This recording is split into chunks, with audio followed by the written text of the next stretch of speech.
In this universe, the Last Dragonborn allied with Hermaeus Mora. Since the fall of Alduin, the devourer of worlds, fate seemed sealed. Peace, though fragile, reigned among the peoples. However, the ages in Tamriel never end in silence. There is always a new power, hidden in the shadows, waiting for its moment to emerge. And among these powers, none is as patient as Hermaeus Mora, the Lord of Forbidden Knowledge. There, in the infinite libraries where time does not exist, he observes the mortal world like a bored scholar. Awaiting the next chapter of history, the Last Dragonborn, hero of men, slayer of dragons, and now, the only mortal capable of understanding the power of forbidden knowledge. Thus, a new era begins, an era where the roar of the dragon mingles with the whisper of an ancient god. On their way to Solstheim, the last and the first Dragonborn faced each other in the presence of Hermaeus Mora.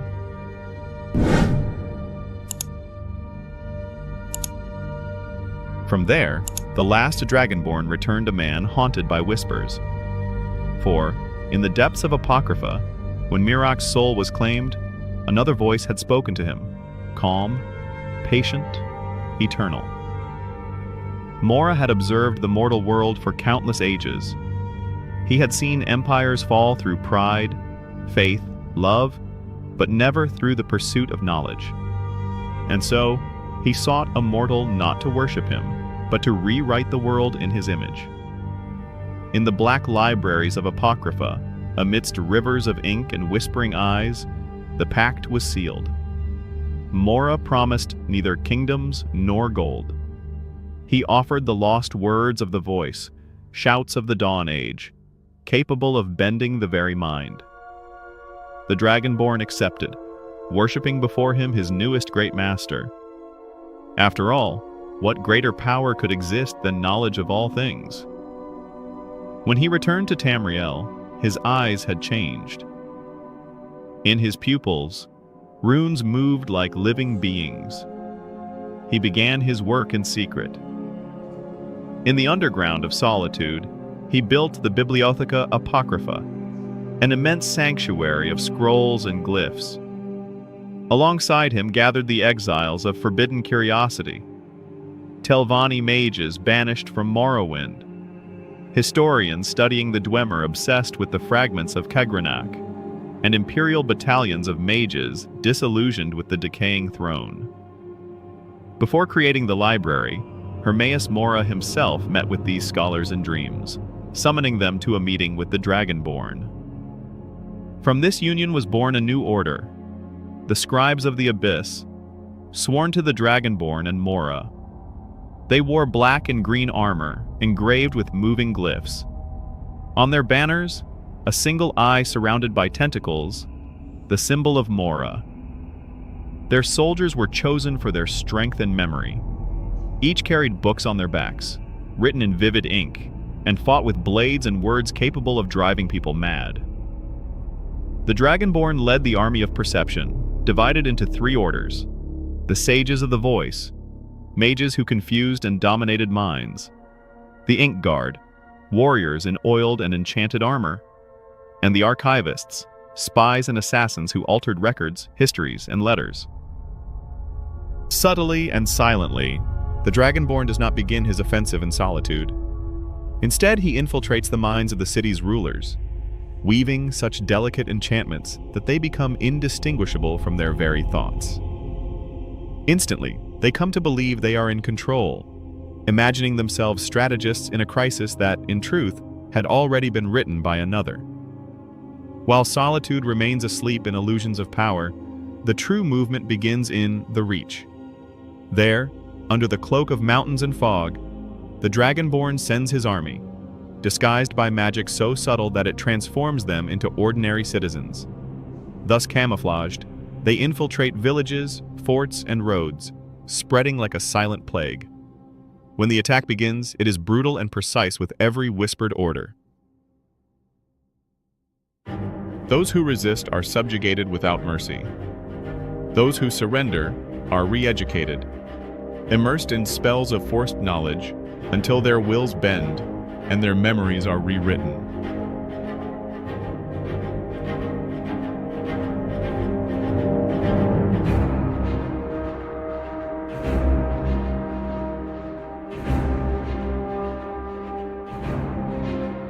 There was no dialogue whatsoever with the Forsworn, who reacted violently.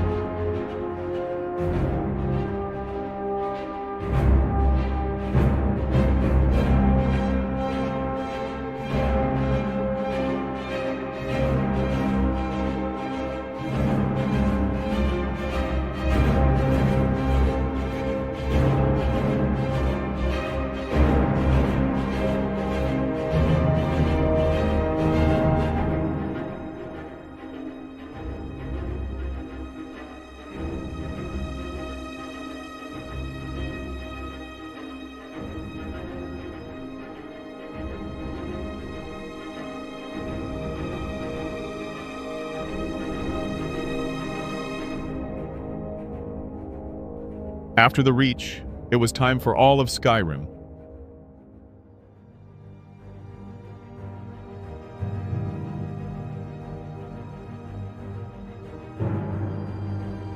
The plan was simple. Surround the borders with Cyrodiil before the Empire even realized the danger. With Haafingar already under mind control, no Imperial messenger could escape. No Cyrodiil army would march to their aid. While the Dragonborn's army legion marched west from Skyrim, the Order of Archivists altered the distress letters sent to Cyrodiil, distorting words and seals, transforming requests for help into peace reports.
Before assuming complete control of Haafingar, Hermaeus Mora ordered the veil to be lifted.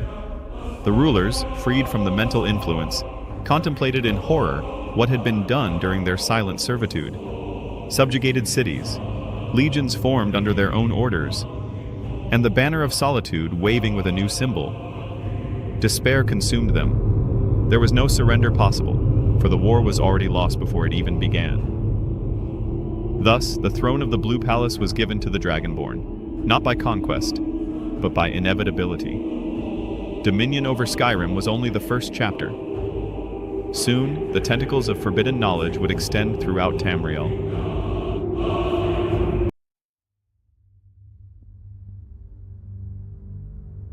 The sky over the continent seemed the same, but scholars and sages noticed the first cracks. Books that changed on their own. Imperial letters that rewrote orders during the night. Scrolls with phrases that no one remembered writing. And at the center of this change was him, the Last Dragonborn, no longer a savior, no longer a hero. Now, the unwriting king. Since his silent coronation in the Blue Palace, he no longer ruled by right or acclamation. He ruled by inevitability. His army was no longer called by the common name among men. However, not everything can be done in the shadows. For even so, news of the power grab in Skyrim leaked to the Empire, and they were more frightened than alert. The crossing to Cyrodiil did not begin with a war cry, but with silence. The borders were sabotaged from within, forged messages, Imperial generals swearing orders that no one gave, forts receiving supplies that were actually tomes of psychic influence from Apocrypha.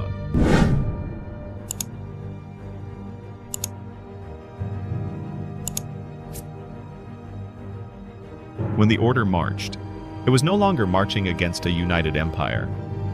It was marching against a body that hadn't yet realized it was dead.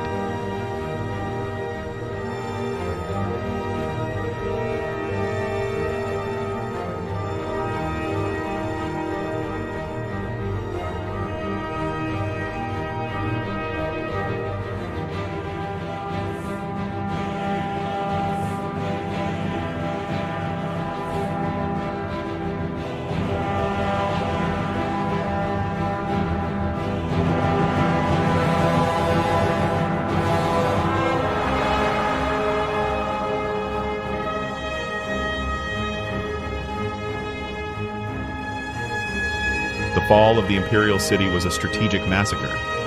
There was no traditional siege. There was a rewriting of command. Gates were opened by soldiers convinced they had always been allies of the Dragonborn, and Imperial battalions attacked each other believing they were fighting traitors.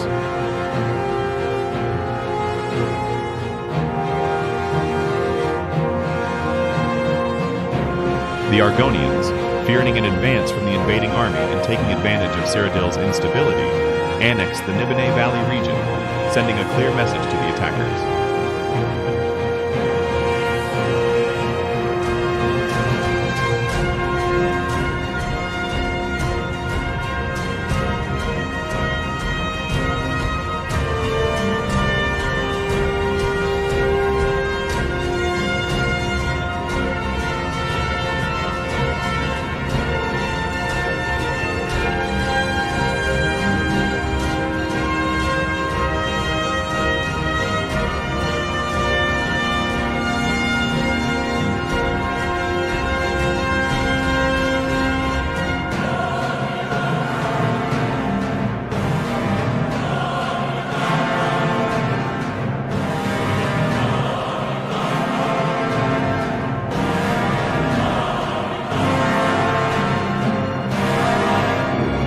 In the palace, upon the cracked ruby throne, the last Dragonborn's metamorphosis was complete.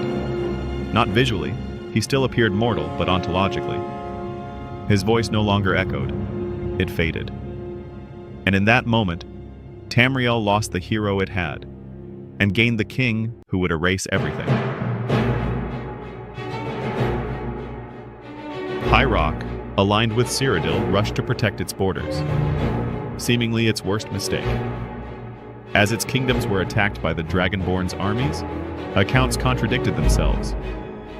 Counts swore loyalties they never kept. Stories of entire kingdoms shifted from one dawn to the next.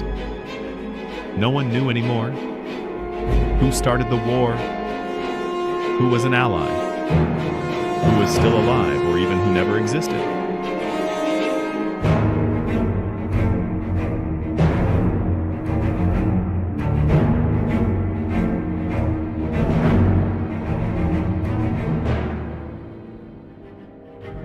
The Siege of Wayrest was the greatest carnage since the Oblivion Crisis.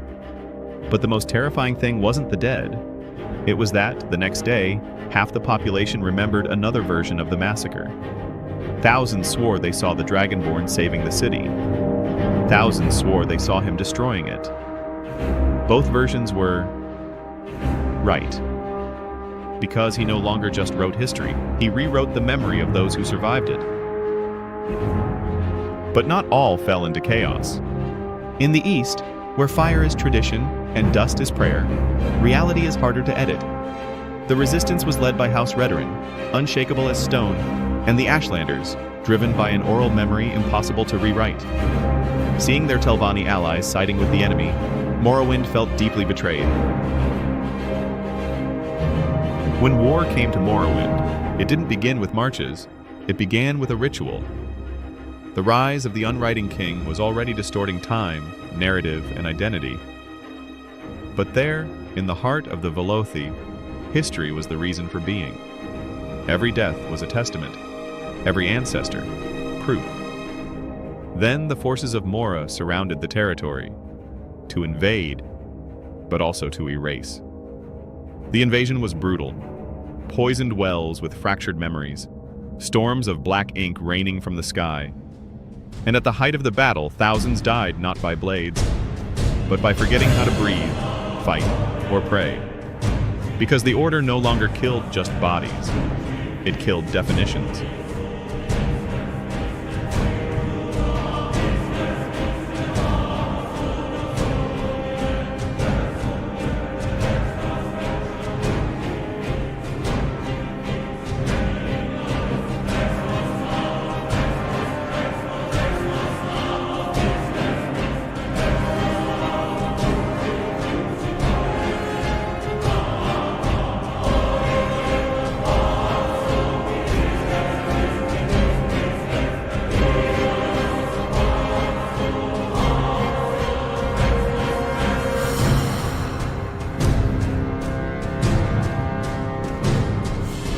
In the end, even the Ashlanders admitted they weren't losing the war.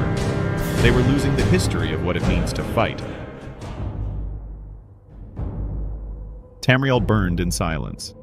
The very concept of nation had become fluid, unstable, malleable, like ink in rain. But when everyone believed the story had ended, an answer emerged from across the continent. From the crystal towers of Somerset Isle, the Thalmor High Council felt no fear, no doubt, no confusion. Because the Altmer do not believe in versions of reality not made by them. While the Apocrypha bibliology rewrote kings, borders, and memories, the Aldmeri Dominion kept its records sealed and pure ethereal, protected from the adulteration of Hermaeus Mora. And while Tamriel forgot its past, they remembered all the reasons to hate men. Altmer spies reported on the continent's new God King. Generals studied his methods. Mages found the flaws in the rewriting. And for the first time since the Great War, the Aldmeri Dominion would march not to divide, not to influence, but to exterminate the man who was rewriting the very destiny of creation. And in Apocrypha, the Unwriting King smiled, because he didn't need an untouched page. He only needed an enemy worthy of being written into the final chapter.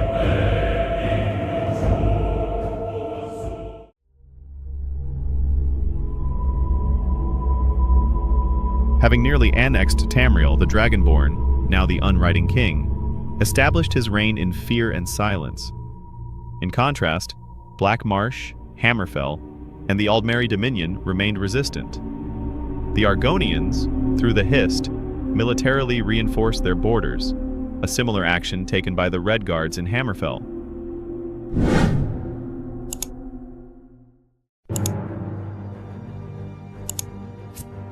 However, the attack came from Black Marsh. Fueled by the Hist, the Argonians expanded their domains by attacking the invading army. Simultaneously, around the same time, Hammerfell began its attacks. The Altmer, knowing they could never consider an alliance with such peoples, merely observed. Their real motive was to let the humans and Argonians weaken the Dragonborn's army so that the Thalmor could launch the final attack, as well as to better study their enemies' war tactics.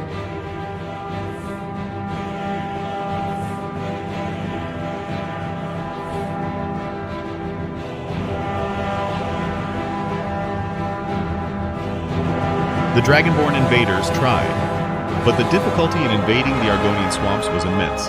However, the Dragonborn's power was so great that he could rewrite reality, making the swamps easily traversable. Hammerfell counted on the support of some Bretons who were resisting in High Rock and joined forces.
Realizing the urgency of a precise attack and with a seemingly paved path to victory, the Aldmeri Dominion attacks. His magic, unknown even to Hermaeus Mora, was a challenge even for the Dragonborn, who little by little saw his domains diminished by the combined forces of an unlikely alliance.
At the end of the battle, the Dragonborn was presumed dead, for he was missing.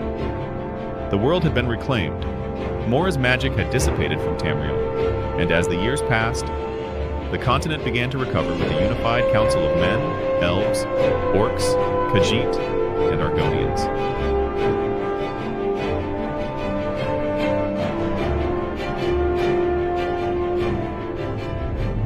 Or so they thought.